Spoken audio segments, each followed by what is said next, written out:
Boa noite, irmãos. Glória a Deus. Vocês estão bem? Está todo mundo vivo? Não foi ninguém arrebatado? Está todo mundo aí? Glória a Deus. Abra sua Bíblia no Salmo 125, por favor. Louvado seja o nome de Jesus. Enquanto você abre a Bíblia aí no Salmo 125, queremos saber, existe alguém que nos visita essa noite pela primeira vez? Que legal. Tem o pessoal da integração, está aqui, os dois aqui, Deia, por favor. Vocês vão receber um material de divulgação da igreja. Depois vocês podem dar uma olhadinha, preencher. Sejam muito bem-vindos. Que o Senhor possa falar poderosamente com o Senhor, com vocês, e que vocês se sintam em casa. Sejam muito bem-vindos. A igreja recebe os irmãos com alegria? Aleluia! Glória a Deus, glória a Deus. Salmo 125. Vocês acharam aí? Nós vamos ler o verso 1 e 2. Diz assim a palavra do Senhor: Os que confiam no Senhor são como o monte Sião, que não se pode abalar, mas permanece para sempre. Como os montes cercam Jerusalém, assim o Senhor protege o seu povo, desde agora para sempre. Amém? Feche seus olhos, por favor, vamos orar. Pai, em nome de Jesus, queremos te agradecer, Senhor, por essa noite especial que estamos vivendo. Obrigado pela tua presença, obrigado pela tua visita, obrigado, Senhor, por tudo que o Senhor já fez até agora. Obrigado, Senhor, por tudo, Senhor, porque não há palavras para descrever o que nós vivemos na tua presença. Como nós cantamos aqui, Senhor, a tua presença é tudo, e com a tua presença, Senhor, nós nos tornamos inabaláveis, como o salmo que nós acabamos de ler. E a minha oração, Senhor, é para que o Senhor fale com a tua igreja essa noite. E se há, Pai, alguma coisa em mim que venha atrapalhar-te, Senhor, que o Senhor tire de mim, que não venha, Senhor, fazer nada além da tua boa, agradável, perfeita vontade essa noite. Que eu diminua e que o Senhor cresça, que o teu Espírito fale, Senhor, que seja claro, objetivo, que seja edificante, que seja encorajador, que seja consolador, que seja, Senhor, uma palavra reta para os corações, Senhor. Essa é a minha oração, Pai, em nome de Jesus. Amém e graças a Deus. Salmo 125, ele faz parte de um grupo de 15 salmos, que são os salmos dos degraus, como diz aqui na minha Bíblia, os cânticos de peregrinação, as canções das subidas, que são os salmos que o povo de Israel cantava quando os peregrinos iam para Jerusalém, pelo menos 3 vezes por ano, para as festas, as 3 principais festas, as quais Deus ordenou lá em Êxodo a Moisés, que era um mandamento perpétuo para o povo. A festa da Páscoa, o Êxodo, a saída do povo do Egito, era uma das festas. O Pentecostes, que não é o movimento, mas apenas uma data, a festa das colheitas, que se dava 50 dias após a festa da Páscoa, por isso Pentecostes. E a festa dos tabernáculos, onde o povo relembrava o tempo em que viviam em tendas no deserto. E quando eles retornavam para Jerusalém, quando eles subiam para Jerusalém, porque geograficamente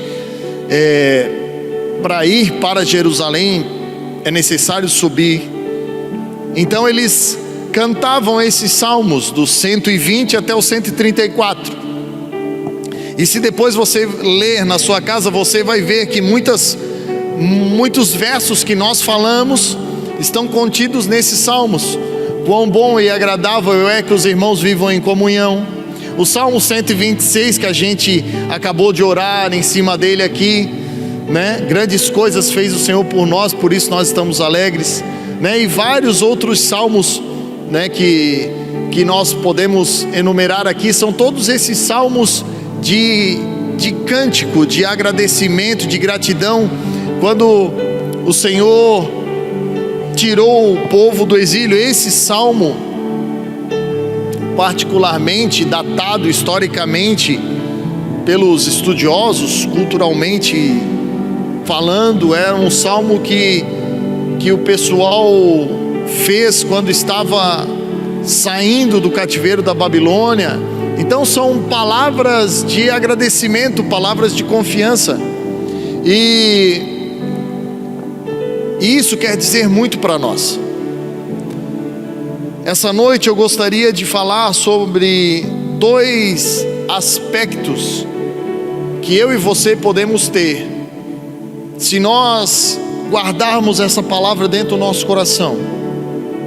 Eu e você, no Senhor, nós podemos nos tornar inabaláveis e intocáveis, mas só através do Senhor. Eu e você nos tornamos inabaláveis, não na força do nosso braço, obviamente, porque inabalável é alguém que não muda, é alguém que está sempre no mesmo lugar, alguém que, apesar das adversidades, permanece, persevera, continua sempre no mesmo lugar. Essa é uma pessoa inabalável. E de contraponto, uma pessoa intocável é alguém que não se pode tocar, alguém que não se pode se achegar. Nós podemos pegar 2 exemplos práticos de pessoas que, apesar dos pesares, se tornaram inabaláveis e intocáveis. Se nós pegarmos um exemplo do grande diácono do livro de Atos, o qual estava sendo severamente apedrejado, ele sofrendo uma grande perseguição lá em Atos capítulo 7, a Bíblia vai contar a sua história, o qual ele se levantou no meio do povo e começou a falar de Jesus. E a Bíblia vai dizer que as pessoas começaram a bravejar, as pessoas começaram a tirar pedras.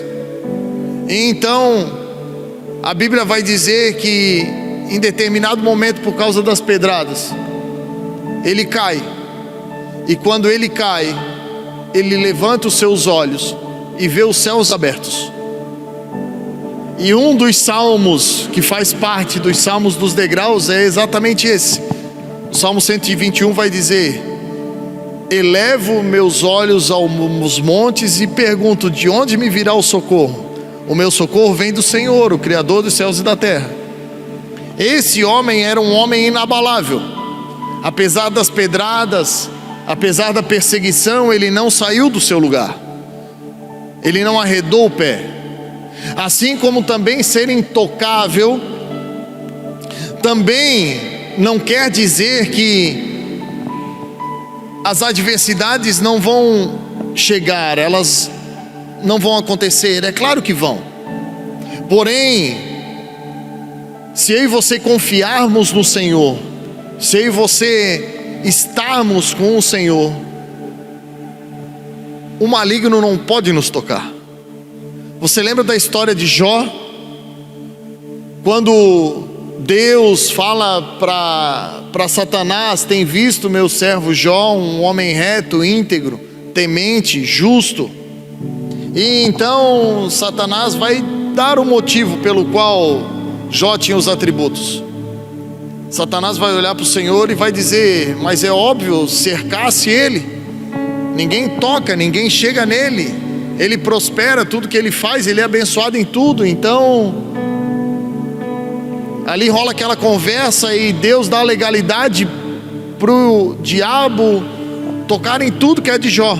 E você conhece a história, seus bens, seus filhos, tudo. Porém Deus dá uma palavra diretiva para o inimigo.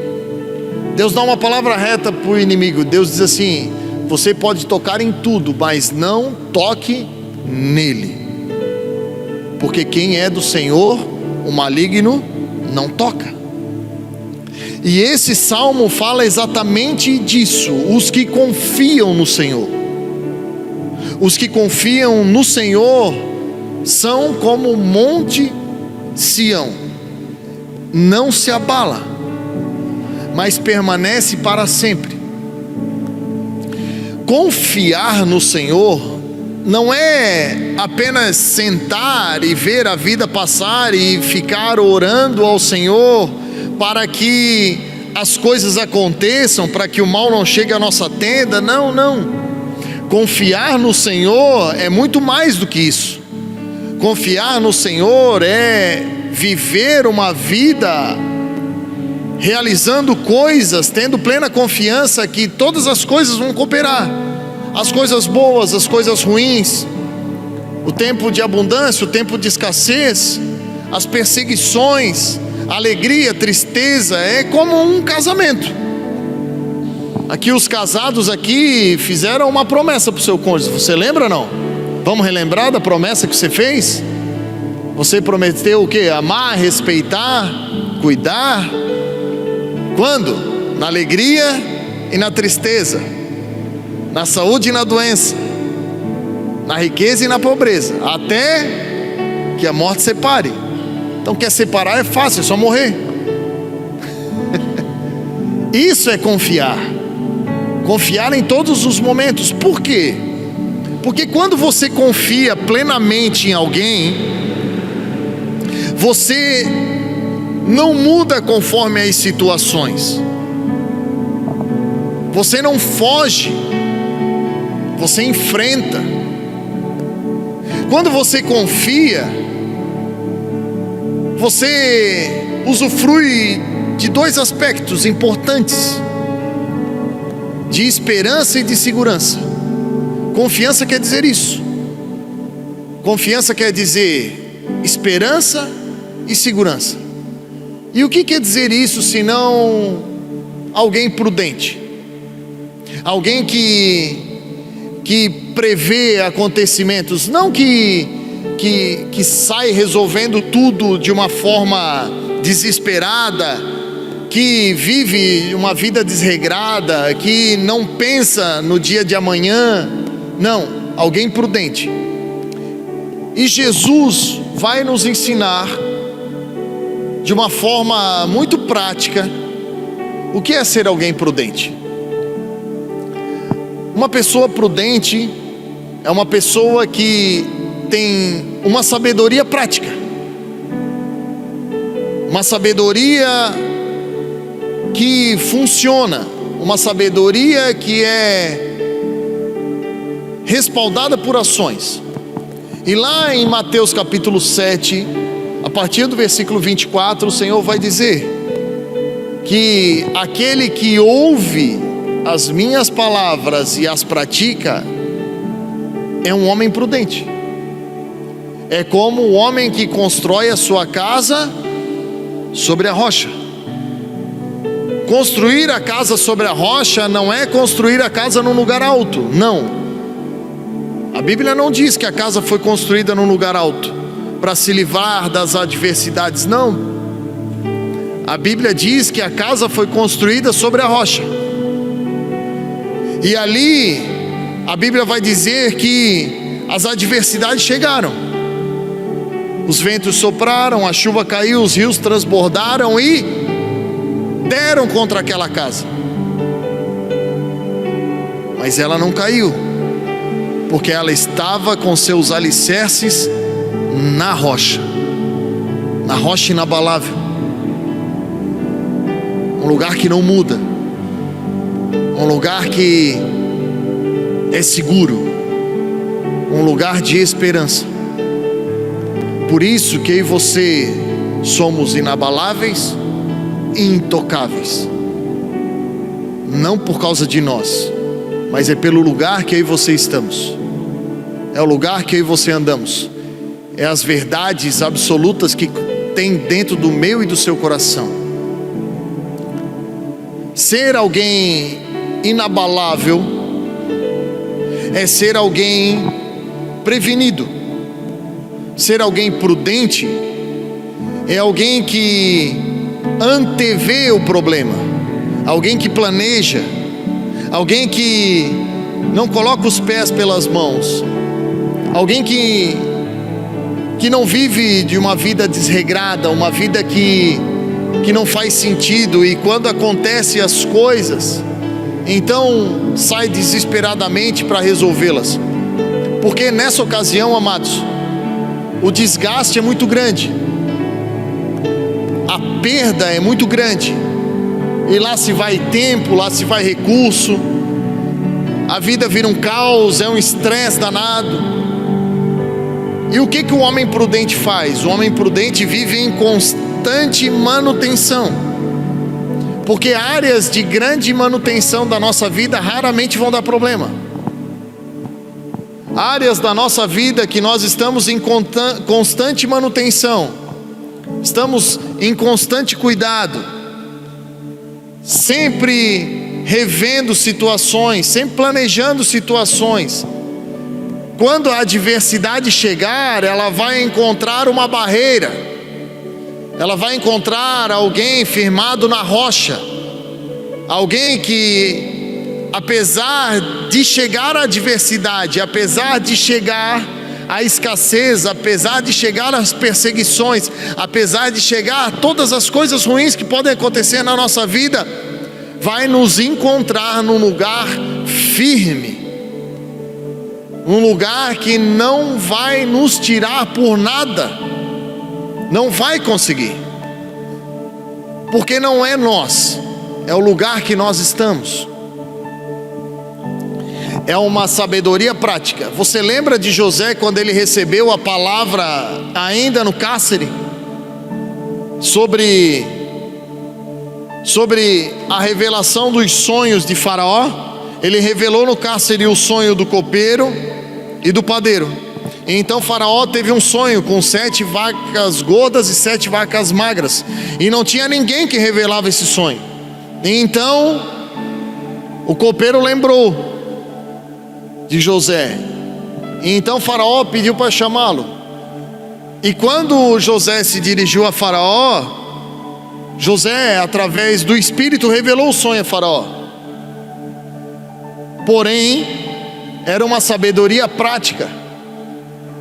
E quem poderia agir daquela maneira e guardar aquele povo perante o período de 7 vacas magras? Apesar de ser Faraó, apesar de ser um opositor do povo de Israel, era alguém que tinha sabedoria.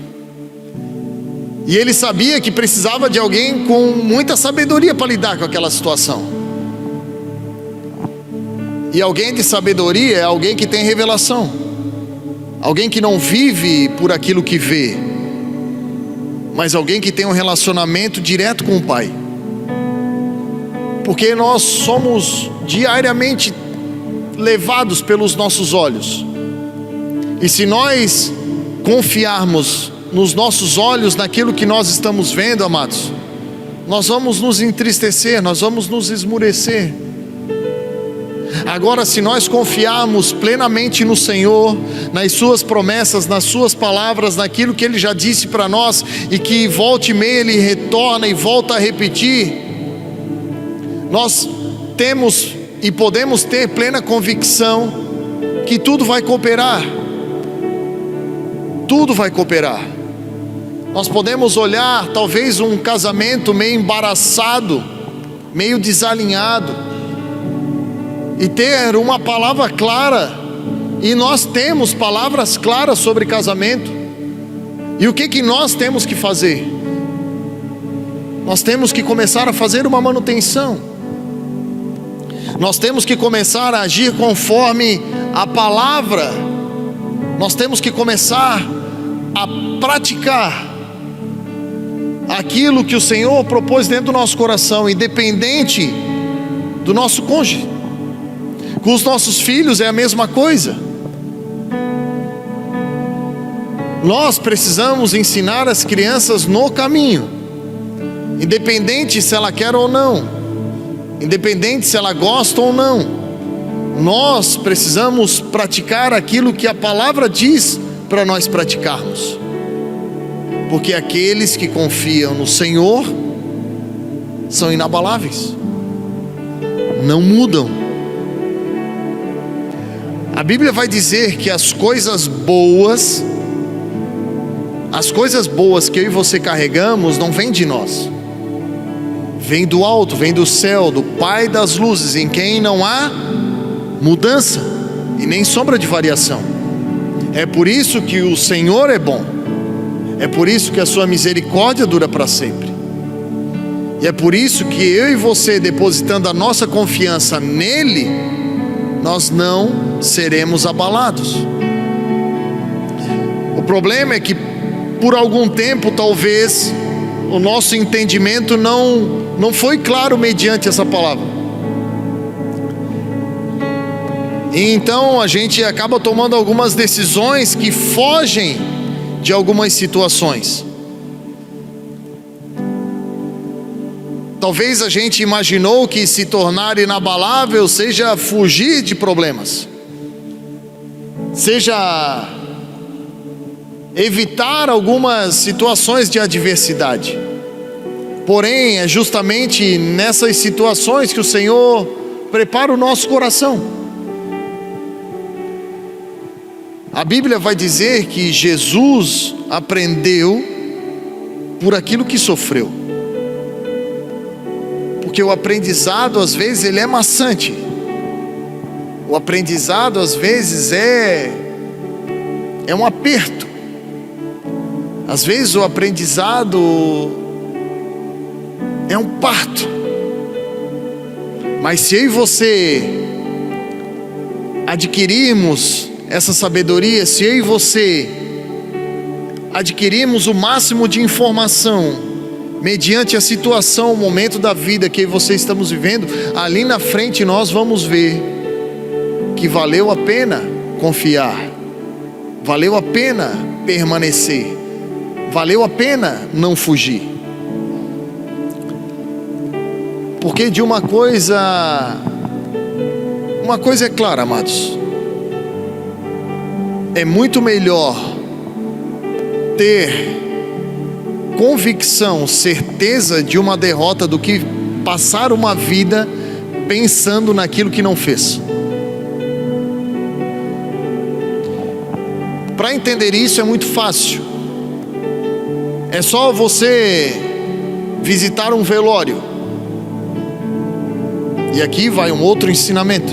A Bíblia diz que é melhor ir na casa de luto do que na casa de festa. Por quê? Porque o fim das coisas é melhor do que o seu começo. Porque é nesse momento onde está se encerrando uma carreira aqui na terra que muitas reflexões são feitas.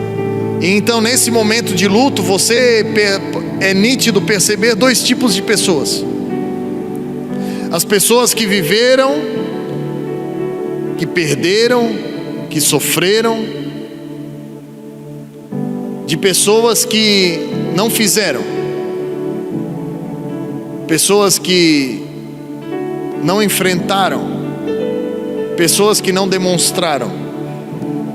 E ali no velório vai ficar claro essas duas pessoas: pessoas que estão sentindo saudade do que fizeram, saudade do que viveram, saudade do que falaram, saudade do que receberam, e pessoas com remorso, pessoas que vão passar o resto da vida sendo pressionadas pela dúvida de nunca ter falado, de nunca ter feito. E são dois tipos de choro.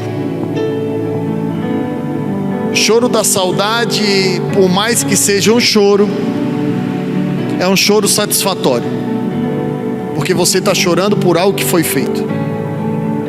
E de contraponto, o choro do remorso é desesperador,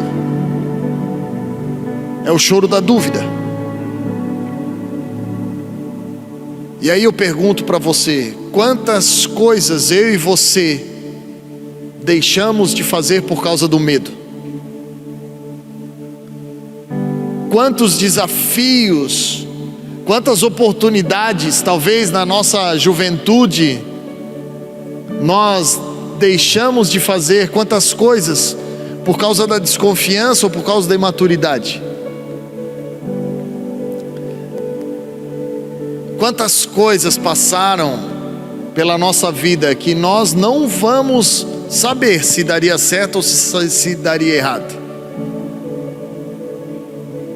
Você já pensou uma pessoa passar o resto da vida pensando sobre isso, sendo consumida sobre isso, sendo opressa sobre isso?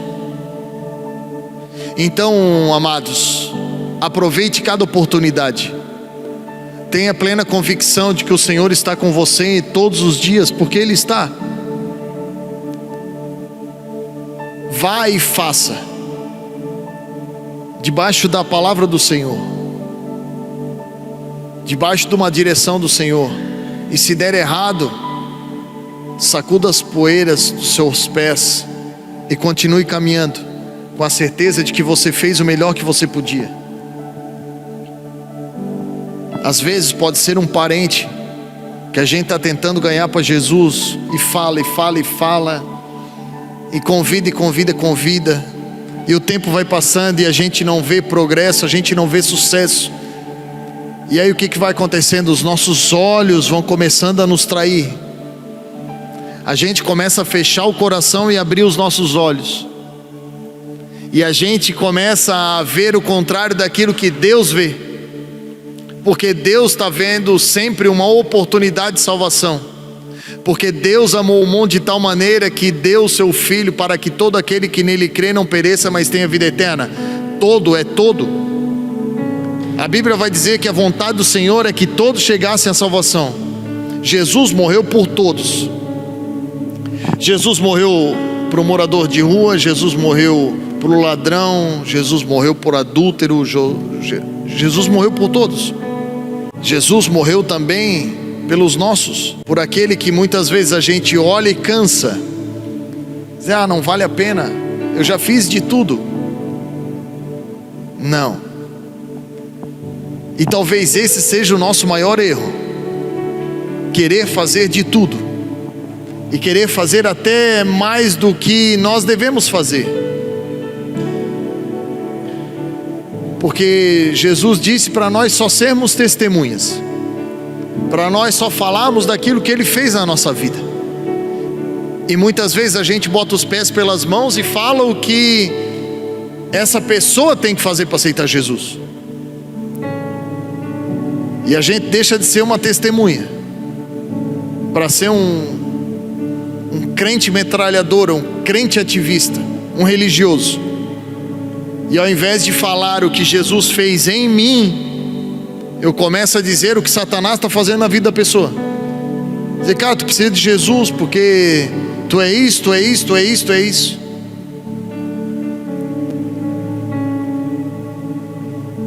Jesus não veio condenar o mundo, e eu e você também não. E o poder de ser uma testemunha é justamente de falar daquilo que Ele fez em nós. Porque quando nós abrimos essa porta, quando nós transformamos as nossas leves e momentâneas tribulações, os nossos momentos de sofrimento passado, quando nós transformamos isso num testemunho, o poder do Senhor e a glória do Senhor se manifestam. E aí o Espírito Santo de Deus, o Espírito da verdade, acha um caminho, porque ele foi liberado através da minha e da sua vida. Porque nós não vencemos o que vencemos porque nós somos bons, ou porque nós nos tornamos capazes. Não, nós vencemos o que nós vencemos porque nós confiamos no Senhor. Nós ouvimos um dia alguém dizer o que Jesus poderia fazer na nossa vida, através de um testemunho. Então nós decidimos dar um voto de confiança. Eu não sei como foi a sua conversão, a minha foi um voto de confiança. Porque eu não sabia, eu não conhecia o Senhor da maneira que eu conheço hoje. O meu primeiro contato com o Senhor foi no momento de desespero. Eu não tinha muitas opções. Poderia ter saído, claro que eu poderia. Mas naquela noite eu dei um voto de confiança. E através desse voto de confiança, eu vi o que o Espírito de Deus pode fazer. E é assim que eu e você precisamos nos portar. É assim que eu e você precisamos testemunhar. Uma confiança plena, independente dos ventos. Uma confiança plena, independente dos rios transbordando. Não confiar em estrutura, não confiar na nossa capacidade, não. Talvez ter coragem e a intrepidez de Jó, quando a sua mulher estava olhando o seu sofrimento e num ato de desespero olhou para ele e diz: você ainda preza pela sua integridade, amaldiçoa o teu Deus e morre. Acaba com isso. Aonde você está não há mais esperança. Olha para você, olha onde você chegou, olha quem você se tornou, olha tudo que você perdeu. Mas o que movia Jó não eram as coisas do lado de fora, era o que tinha do lado de dentro. E então Jó faz a mulher cair em si. Jó diz para ela: tu fala como uma louca. O que é falar como uma louca? Tu não está falando nada com nada. Porque tu não está falando o que nós vivemos até hoje. Por quê? Porque o bem de Deus nós queremos, mas o mal não. Tipo, as coisas dando certo é de Deus, mas quando as coisas começam a dar errado, não é. Então quando tem alegria, tem Deus, e quando tem tristeza, não tem. Então quando tem fartura, tem Deus, mas quando está na escassez, não tem. Então quando está tudo dando certo, aí tem Deus, mas quando não está, não tem. Não. Deus deu e Deus tomou. Louvado seja o nome do Senhor. Eu não estou dizendo para você que são momentos fáceis. Não são. Não são. Quem já perdeu, quem já teve que deixar, quem já teve que sair, quem já teve que abrir mão, sabe muito bem do que eu estou falando. E eu sei que nenhum desses momentos foi fáceis.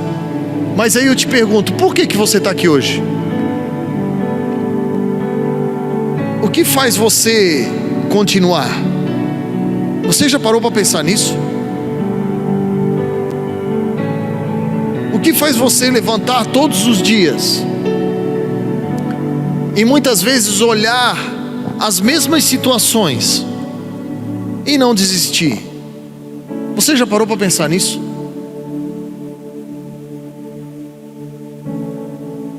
A confiança que você tem no Senhor. É por isso que você é alguém inabalável. Porque desistir não é mais uma opção para você. Porque você não consegue mais viver sem o Senhor.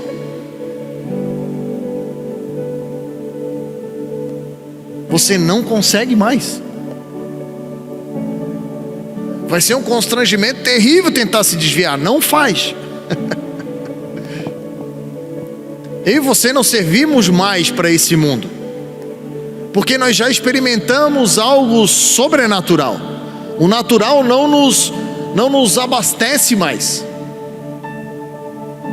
O natural não nos preenche mais.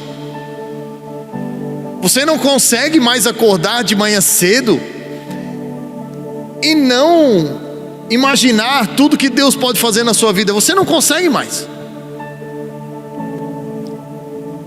Você pode até, quem sabe, né, naquele dia mais rebelde assim, nem fazer uma oração.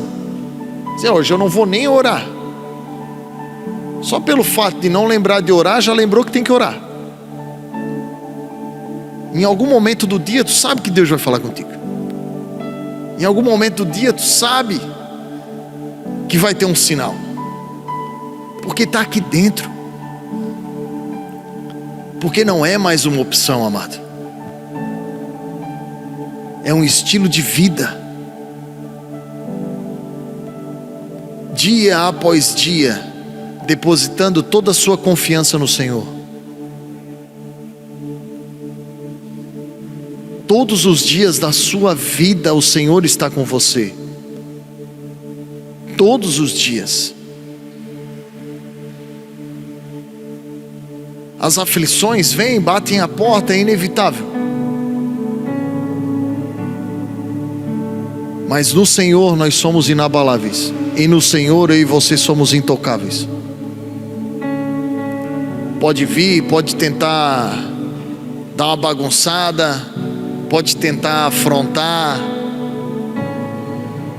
pode tentar espernear, pode tentar fazer um showzinho, mas a gente sabe qual é o resultado final. Que eu e você no Senhor nós somos mais do que vencedores.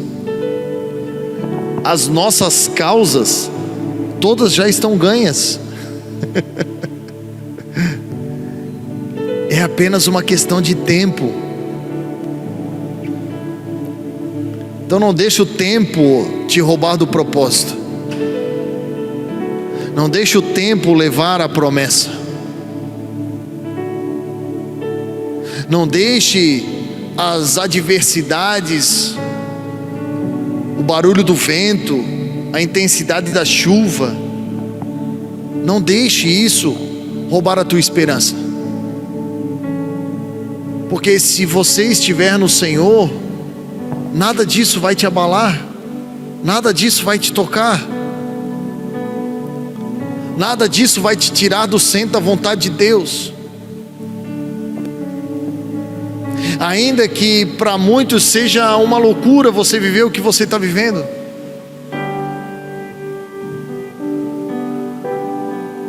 Era isso que acontecia com Jesus, amados. Quando ele falava para os discípulos o que iria acontecer com ele. Porque quem ainda não entendeu o propósito, quando ouve, soa como uma loucura. Quando Jesus dizia, eu vou ser entregue, eu vou ser preso, eu vou sofrer, eu vou ser humilhado, eu vou ser morto, mas eu vou ressuscitar.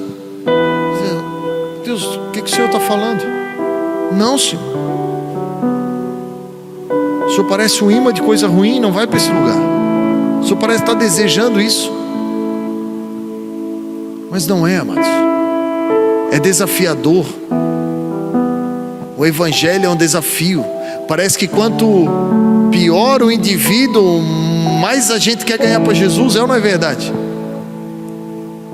Quantas vezes você já olhou para alguém e disse assim, cara, esse daí eu acho que nem o Senhor consegue. E às vezes é uma frase, às vezes é uma oportunidade, às vezes é uma conversa, e aí você vê as coisas acontecendo, e aí você vê a pessoa mudando. Só pelo fato de estar perto, só pelo fato de ser uma testemunha. Sofrer calado, ser perseguido, não pagar o mal com o mal, mas pagar o mal com o bem. Se lhe baterem numa face, oferece a outra. Se te pedirem a capa, dê também a túnica. Se pedirem para você uma milha, vá duas. É isso que deixa as pessoas em parafuso. Porque quando a gente confia plenamente no Senhor, a gente não espera mais nada do homem. Porque a nossa recompensa está no Senhor, porque nós confiamos nele. E assim nos tornamos inabaláveis. Muitas vezes você faz para o Senhor o que você faz e lhe custa. Tem um preço. Às vezes até monetário mesmo. Às vezes você deixa de ganhar aqui na terra para servir, mas a moeda do céu é muito maior do que a moeda da terra. Porque aqui na terra o ladrão rouba, a ferrugem corrói, mas os tesouros do céu ninguém rouba, o ladrão não rouba, a ferrugem não corrói.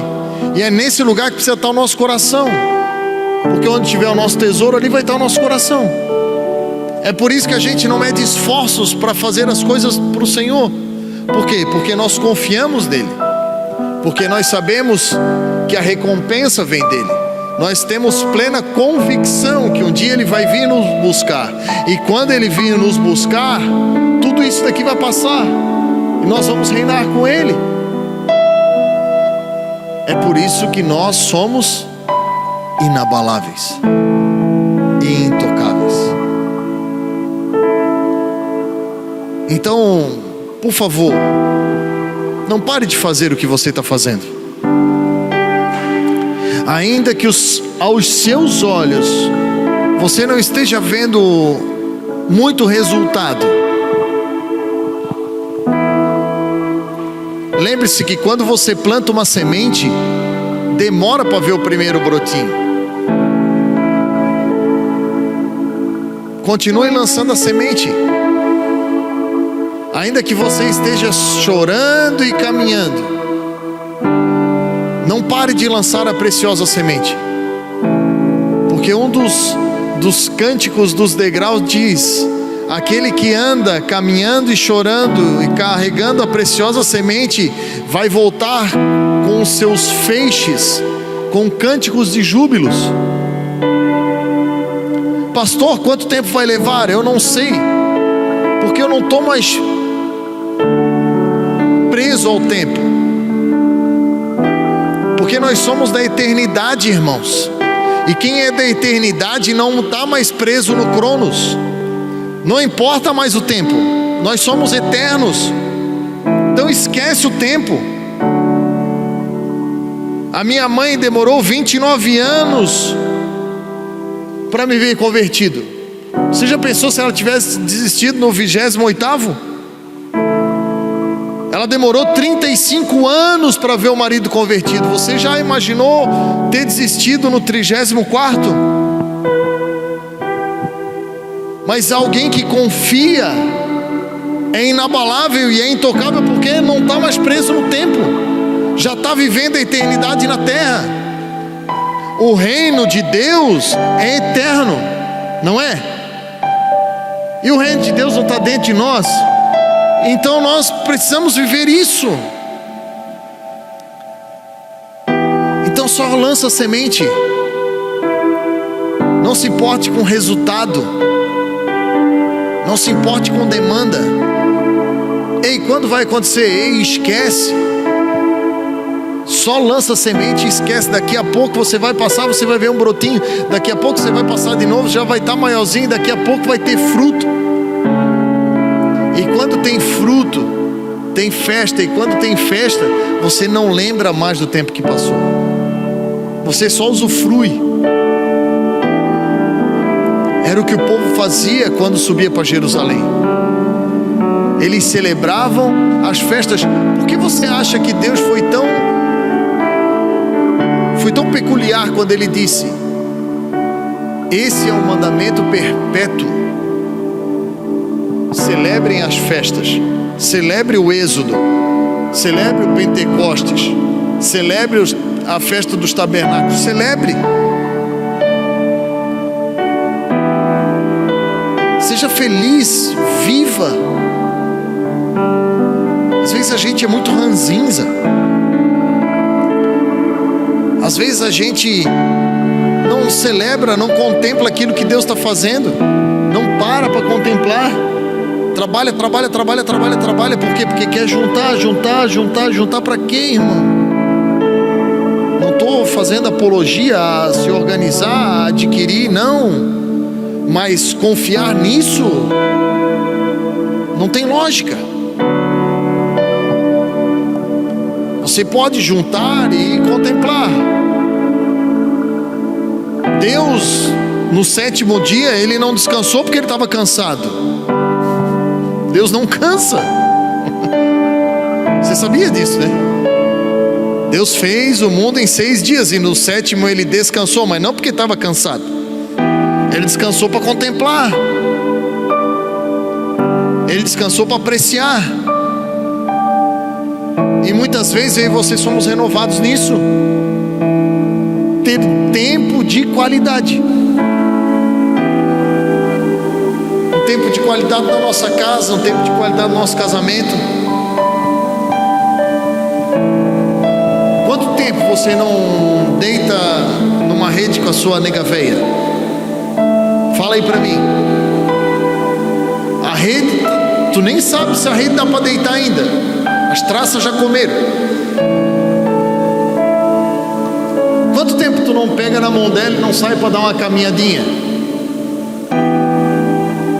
Para comer um fundi. Agora é a época do fundi, né? Eu ia dizer chup-chup, mas não é. Agora é época. Agora tá frio, agora não é época de chup-chup, agora é época de fundi. Comer um espetinho. Contemplar, irmão. Esse povo estava indo festejar, contemplar, lembrar, relembrar de tudo que Deus tinha feito os seus antepassados.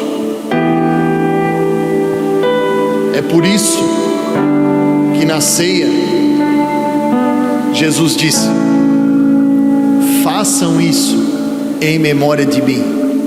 Lembrem do que eu fiz por vocês. Lembrem quem vocês eram.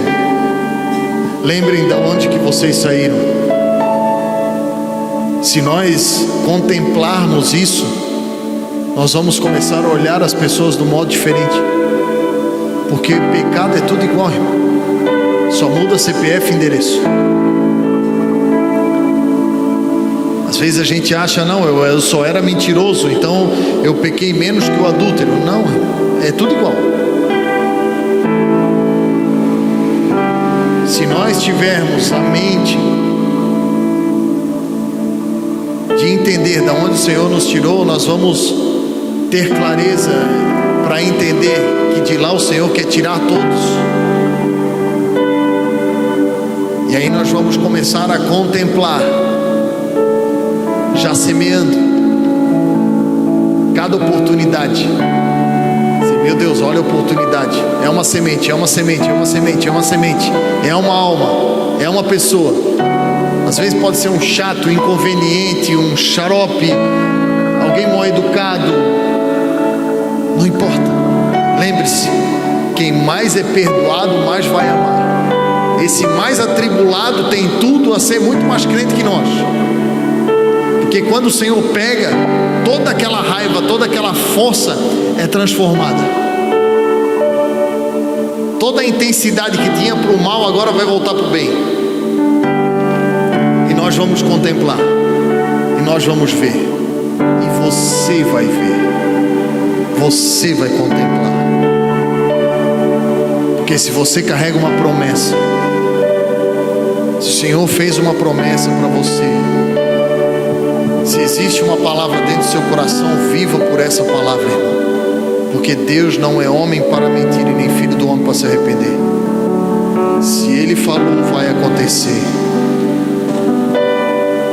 Assim como Josué declarou no final da sua vida: eu não sei qual Deus vocês querem servir, mas eu e a minha casa serviremos ao Senhor. Talvez a sua realidade hoje não seja essa. Talvez você gostaria de pessoas ao seu lado. E aí eu digo para você, é uma questão de tempo. Creia. Creia no Senhor e será salvo você e toda a sua casa. Em nome de Jesus. Amém? Se você crê nessa palavra, se coloque de pé, por favor.